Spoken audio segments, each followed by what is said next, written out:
Hello everyone, Keen in the North here. I just wanted to say thank you again so much for getting me to 50,000 followers. It really means the absolute world. One or two people requested that I make a binge compilation of all of my Tywin Lannister Fraudwatch videos to date, so I hope you enjoy. It's about 37 minutes of content, which is wild that I've made that much talking about a fictional character. Speaking of Tywin Lannister Fraudwatch, if you wanted to join the watch, I have had stickers printed of Tywin Lannister Fraudwatch logo that my lovely wife Blunders and Bobbins made. If you'd like to get them, I think I only ordered like 60, very limited run.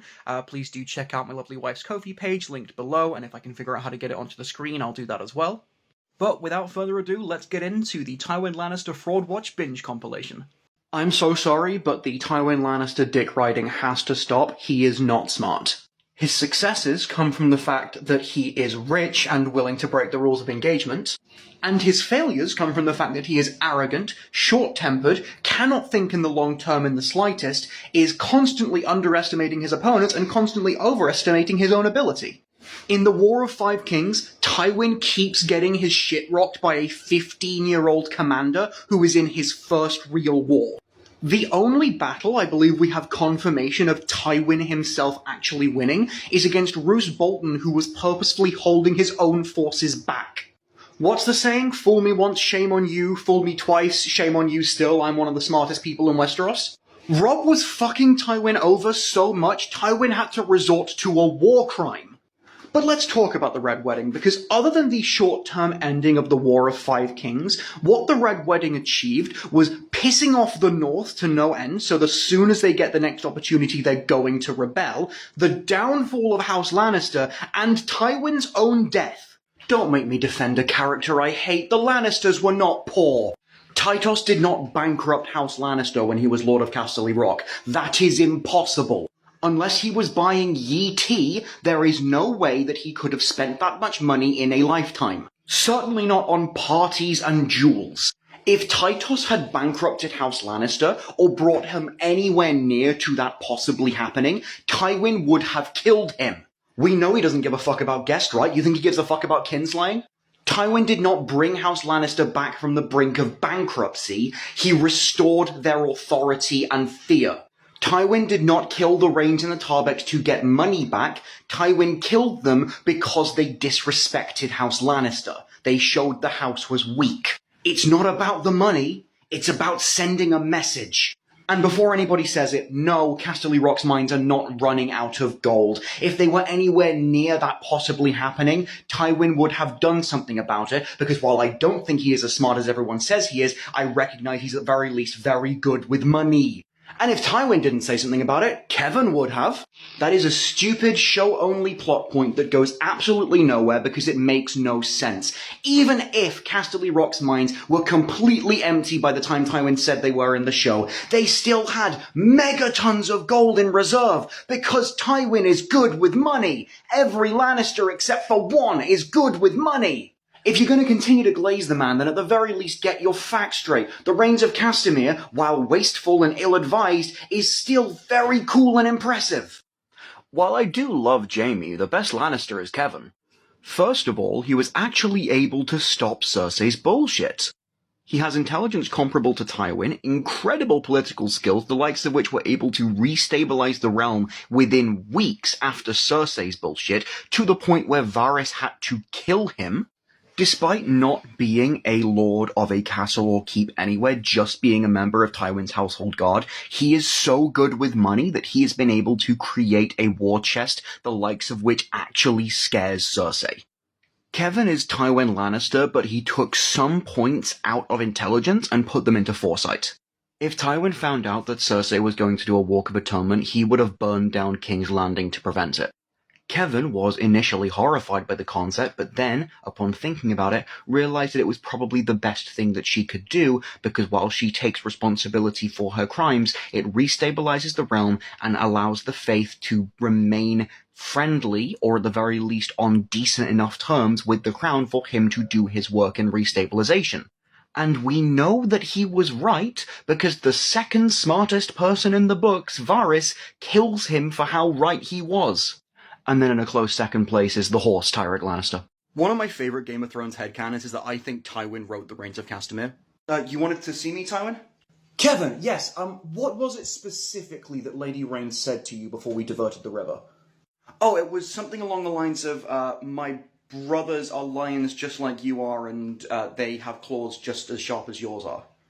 Okay, so my brothers, they are lions too, and lions all have claws? I don't know, I feel like that doesn't pop. What about in a coat of gold or a coat of red, a lion still has claws? Yes, Kevin, that's why you're my favorite brother. Okay, so, in a coat of gold or a coat of red, a lion still has claws. And mine are long and sharp, my lord, as long and sharp as yours. Oh! Yes, that's it. That is the one, Tywin. You absolutely nailed it. Oh, by the way, Cersei and Jaime were caught fucking La la la again. la la la la la la la la. I'm not listening. La la la la la la la la la la. Everything Tywin Lannister wanted to be, Bloodraven was. Bloodraven is Brynden Rivers, one of the great bastards of Aegon IV. He is an albino with a blood-red birthmark on his face that looks like a raven, hence the name. He is also a kinslayer, a kingslayer, a warg, a sorcerer, a shapeshifter, a tree, and probably immortal. And we all know how much Tywin Lannister just desperately wants to be a tree. There is a saying in Westeros, how many eyes does Lord Bloodraven have? 1,000 eyes and one. Bloodraven was one of the Master of Whisperers for Westeros, and he was quite possibly the best one, because he had access to magic. Varys might have had his little birds, Bloodraven was his little birds. Literally. So that's the 1,000 eyes. The one is because he lost one of his eyes in the Blackfire Rebellion. Bloodraven was brutally efficient, efficiently brutal, and had the Seven Kingdoms running like a Swiss clock. He was quashing Blackfire rebellions before they even started. Then, when he got exiled to the Wall for breaking guest right and kinslaying, he almost immediately became Lord Commander because he was that good at his job. And now he's halfway through an Animorph into a tree, teaching Bran how to become God, so that he can then hop into Bran's mind and become king. And that's how Bran becoming king makes perfect sense in the series. He is one of the coolest characters George has ever written about, and a very strong contender to actually win the Game of Thrones. The way that you can tell that Game of Thrones is full of unreliable narrators is by the Knights of the Vale. The Knights of the Vale are the most overhyped, overrated bunch of frauds in the Seven Kingdoms, and that's coming from the guy whose platform is built on hating Tywin Lannister. Don't believe me? Name a single Knight of the Vale who has won a fight. Sir Hugh lost to the Mountain. Sir Vardis lost to Bronn. Gwaine Corbray lost to Daemon Blackfire. Hell, Sir Waymar Royce, the first person in the entire series to die on page, is a Knight of the Vale. The only instance we have of a Knight of the Vale doing anything other than lose is when the Bronze Yon defeated Thoros of Myr in a melee, but we don't even know if he went on to win the fucking thing. They achieve absolutely fucking nothing. The thing that the Knights of the Vale are most famous for doing in the Game of Thrones series is fuck all. The Knights of the Vale take less part than the Night's Watch, whose whole deal is taking no part. I think the Knights of the Vale are bigger frauds than Harry Kane, and I fucking hate Harry needs a cane. These are my Game of Thrones hot takes, but they get progressively hotter. Robert Baratheon is better in the show than he is in the books.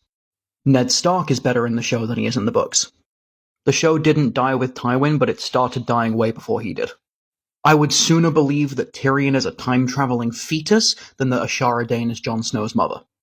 House of the Dragon Season 2 was amazing. I had an absolute fucking blast, and it made me really, really excited for Season 3. I don't care what anyone says, giving Qyburn POV chapters in The Winds of Winter was a great idea, and his chapters are some of the best in the book.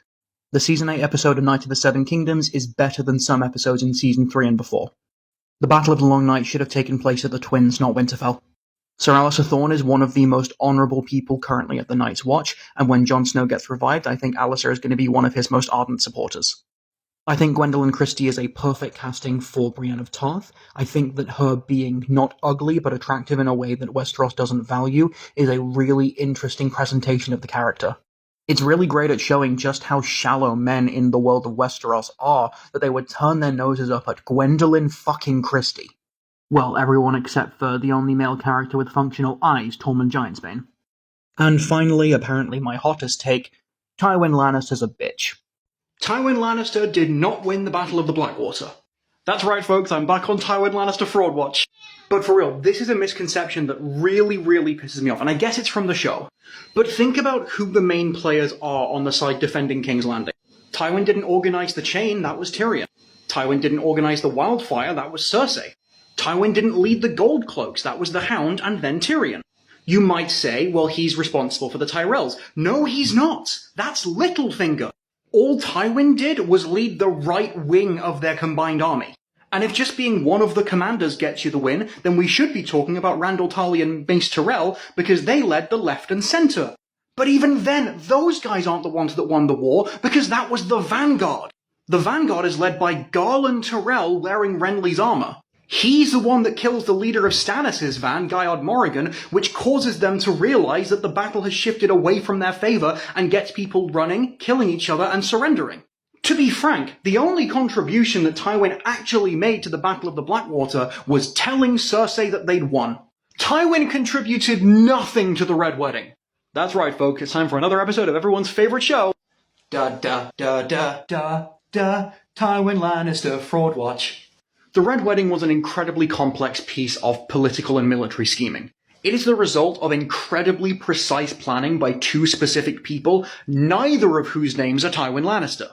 The first mastermind was Sybil Spicer, a woman from the Westerlands who is related to Jane Westerling, the future Queen in the North.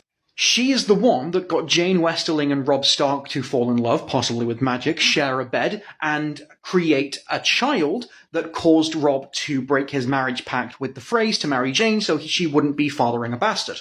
This then, of course, led to House Frey leaving Robb Stark's army, and paved the way for the eventual Red Wedding, spearheaded by Lame Lothar Frey. Yeah, all you show-only fans weren't expecting that name, were you? This is why you read the books. Lame Lothar Frey is a disabled son of Walder Frey. He is quite cruelly called Lame Lothar because his leg is injured, causing him to limp. And I think it's fair to say that he is the most intelligent Frey that we know about. Because holy shit, every single thing that happened in the Red Wedding was down to him. He planned that shit like Sherlock Holmes plans moves in his fight, complete with discombobulate. He's the reason the Rains of Castamere are played before things kick off. He's the reason the actual wedding takes place in a sealed room separate from all of the Stark loyalist soldiers. He's the reason everyone's weapons are kept far enough away from them that even if someone escapes the initial bloodbath, they won't get to their weapons in time to fight back. He's the reason Grey Wind's head gets cut off. He assigned one of his brothers with the specific task of going drink for drink with Great John Umber because he was the biggest physical threat and getting him pissed out of his mind was the only way they were safe. Obviously, Roose Bolton even signed on to it, sending a bunch of Stark loyalist soldiers to go and die at a battle in Duskendale, allowing his soldiers to bring up the rear and assist with the slaughter at the Red Wedding.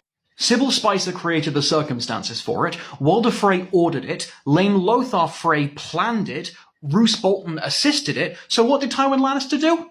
Nothing. And that's not me being reductive. Literally what he contributes to the Red Wedding is doing nothing.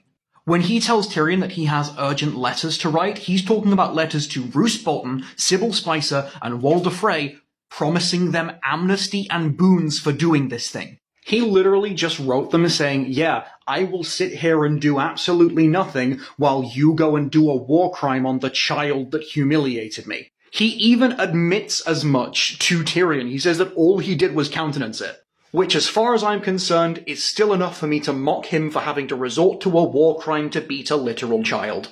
Doesn't matter that he was a prodigy, the history books aren't gonna fucking remember that. What they'll remember is Tywin Lannister got his shit rocked by a miner so hard he had to get bailed out by a war crime. That's all for this week on Tywin Lannister Fraudwatch. Tune in with us next week where we talk about his stupid fucking mutton chops. How would I have done the Rains of Castamere differently? Oh, well, my answer to that is very simple.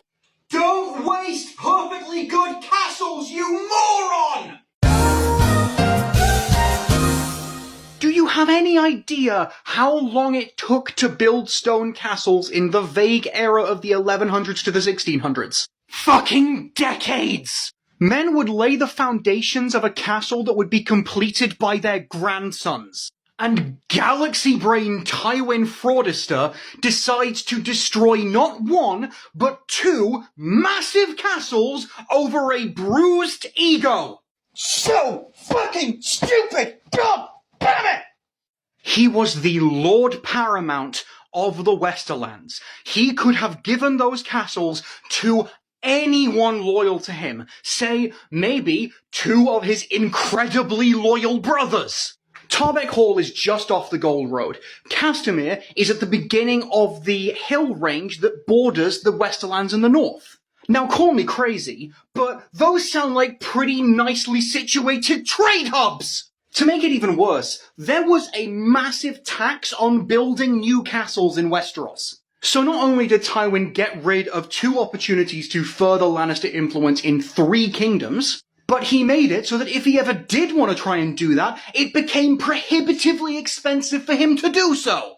You take Tarbeck Hall, you use that as a basis from which to besiege Castamere until it falls, and once you have taken it, you dip Lady Rain and Lord Tarbeck into molten silver and turn them into statues that you put outside the castles. And then you can inscribe the words "and not a soul to hear" on them after Tywin releases his mixtape. There were reasonable, more cost-effective alternatives to what he did that wouldn't have butchered his opportunity to further the strength of House Lannister and ensure its strength after he's gone. Which I will remind you all, is the one thing he cares about. It's so dumb. Oh, it's so dumb, it's brilliant. No! It's just dumb! The lion does not concern himself with the opinions of the sheep. People are laughing at my daddy. Everyone thinks my kids are fucking each other. Why does my son have to be so disabled? People are making fun of me. God, this is really hurting my eyes. It's not fair, cause they took the son that I hate, and they're keeping him hostage, and people are gonna think that we can be taken hostage, and that's okay, and that's not fair!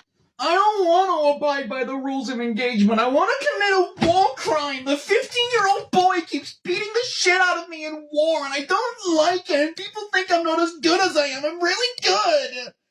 No, you need to build me a secret tunnel. I don't want anybody to know that I like boobies.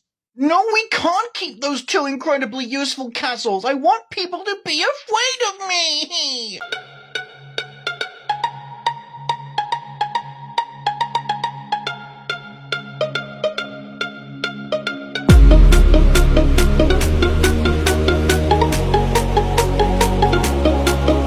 Tywin Lannister was such a fraud, he was fucking things up after he died.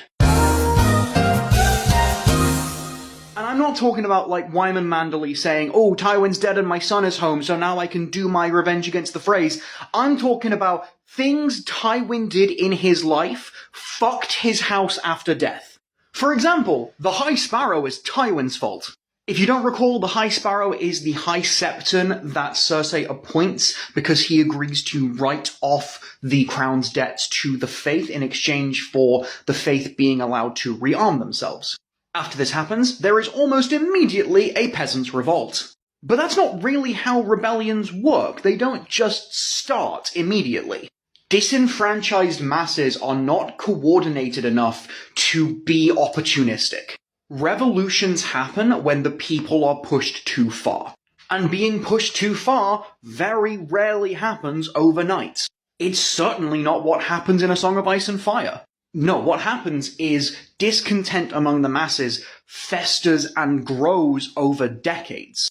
Eventually there is a catalyst, a single thing that causes the dominoes to fall, but those dominoes wouldn't be put in place without the years and years of things getting worse. Well, it's a good thing that no one repealed a bunch of reforms that gave peasants and small folk more rights to defend themselves and their livelihoods against disrespectful and tyrannical lords. Oh, wait! Yes, one of the 3 things George actually tells us Tywin does as Hand under Aerys is repeal Aegon V's reforms. Aegon V is Egg, and those reforms were to improve the lives of the small folk, because he had gone around with Dunk and seen, oh fuck, the small folk get a real raw deal. So Tywin undoes the first laws in centuries that are designed to make things better for the average person. And then, years later, after Tywin's king dies on his watch and his incompetent child, who he had decades to teach to rule properly, fails to rule because she was never taught to rule properly, the small folk revolt. The means were Tywin's fault, the motive were Tywin's fault, and the opportunity was Tywin's fault. Over the course of his lifetime, Tywin Lannister turns his child into Tsar Nicholas, and the people of King's Landing into the Red Army. Ada Lovelace says all land belongs to the people. Also, the other 2 things that Tywin does as Aerys' Hand aren't very good, but that's a story for another video. And thank you to my incredible wife, Blunders and Bobbins, for making a logo for the Fraudwatch. Tywin Lannister is by definition a fraud, and it's your fault. The definition of fraud is a person or thing intended to deceive others, typically by unjustifiably claiming or being credited with accomplishments or qualities. And that is absolutely true of Tywin Fraudster because of you people. Y'all keep on fucking saying that Tywin won the Battle of the Blackwater. No, he fucking didn't. That was Tyrion, Littlefinger, and Garland Tyrell who led the van and slew Gyod Morrigan, pretty much ending the siege. Tywin was in charge of just the right wing of the attack. It was Garland Tyrell that led the van and slew Gyod Morrigan, which is the act that pretty much sealed the victory. The Lannisters were outnumbered 3-1 by Tyrell soldiers at that battle.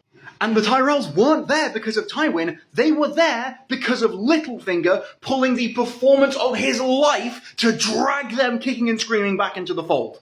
And why was Baelish there? Oh right, it's because it was Tyrion, his father's superior in every way except height. Despite contributing precisely nothing to that actual battle, he's the one that gets called the savior of the city, when that should absolutely go to Tyrion, Baelish, or Garland. And he's got all of you fucking fooled, so yeah, he's a fraud. And then the Red Wedding, let's not forget, Tywin didn't do shit for the Red Wedding.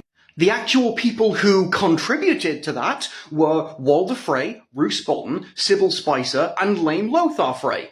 And y'all keep giving Tywin pretty much sole credit for this, even though, by his own admission, he didn't do anything. Motherfuckers, he doesn't want credit for this! He tells Tyrion it wasn't his plan, and he did nothing!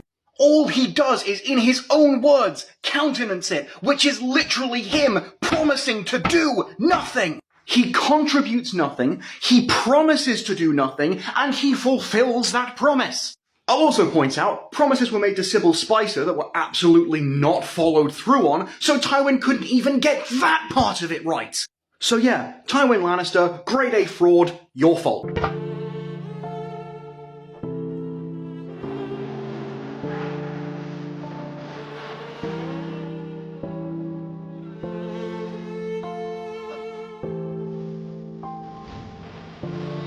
The single stupidest change from the Game of Thrones books to the show is this. Our last working mine ran dry 3 years ago.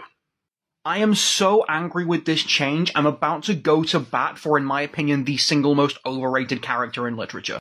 1. Are you suggesting that Tywin Lannister, Lord of Casterly Rock, Warden of the West, didn't tell his children that their main source of income was gone? Not telling Tyrion, I get, he hates the bastard, but Cersei and Jaime? This sort of thing isn't worthy of riding down the Gold Road to King's Landing?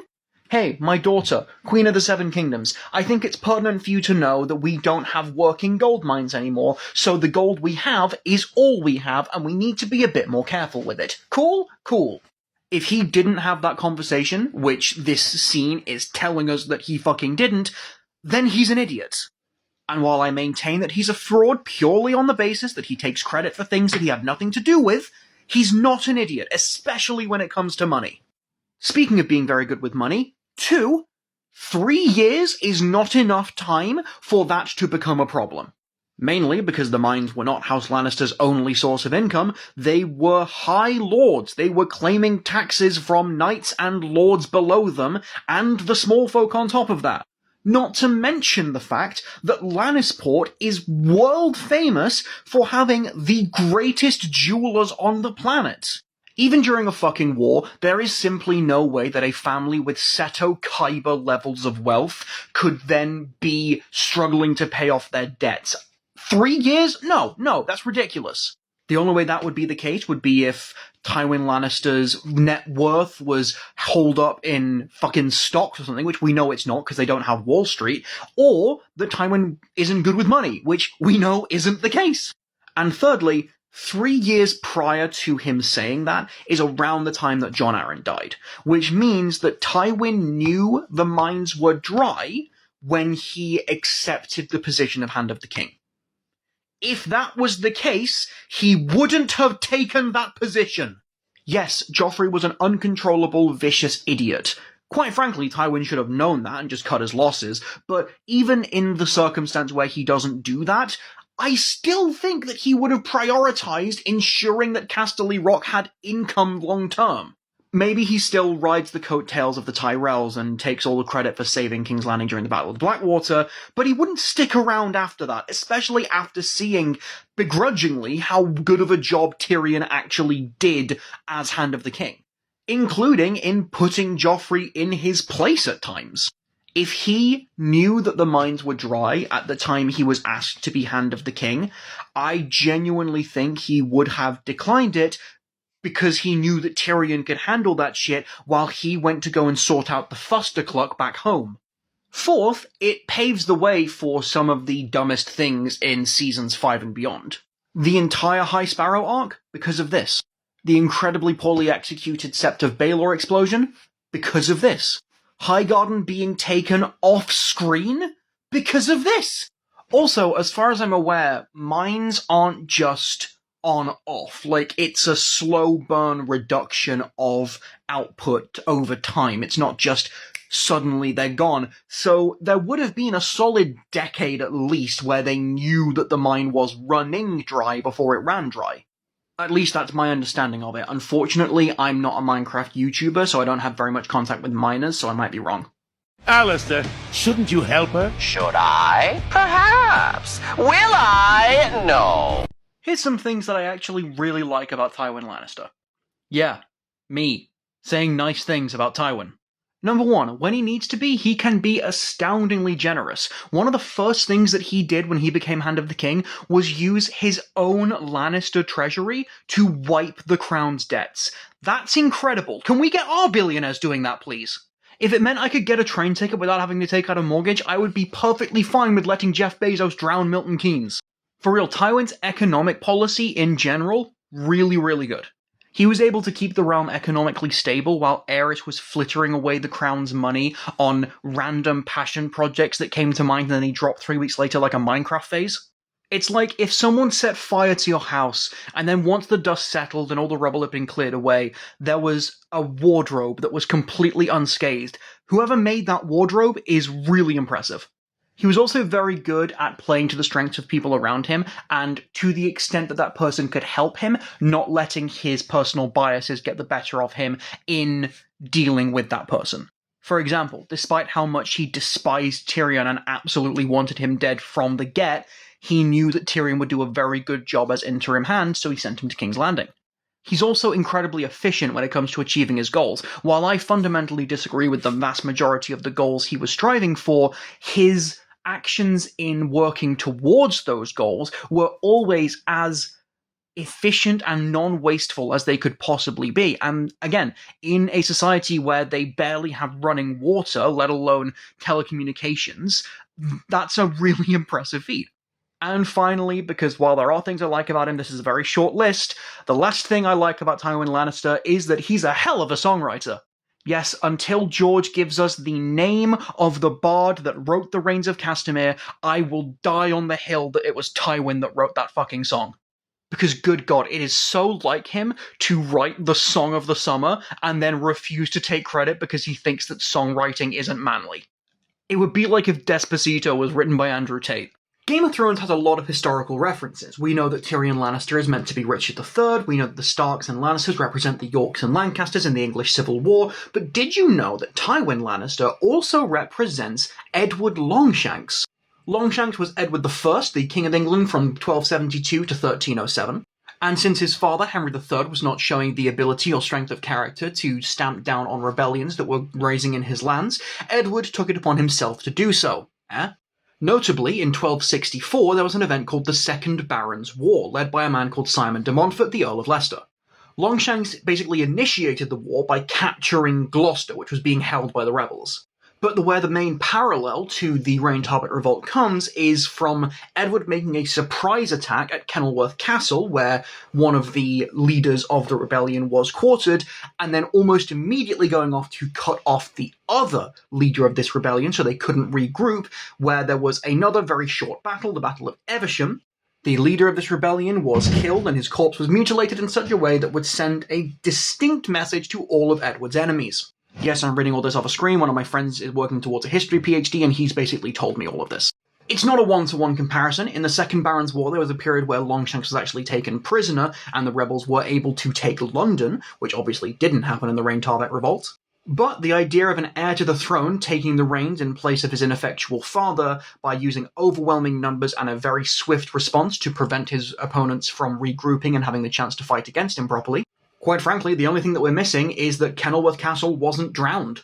Couple of interesting facts about this period. Simon de Montfort is the namesake of my alma mater university.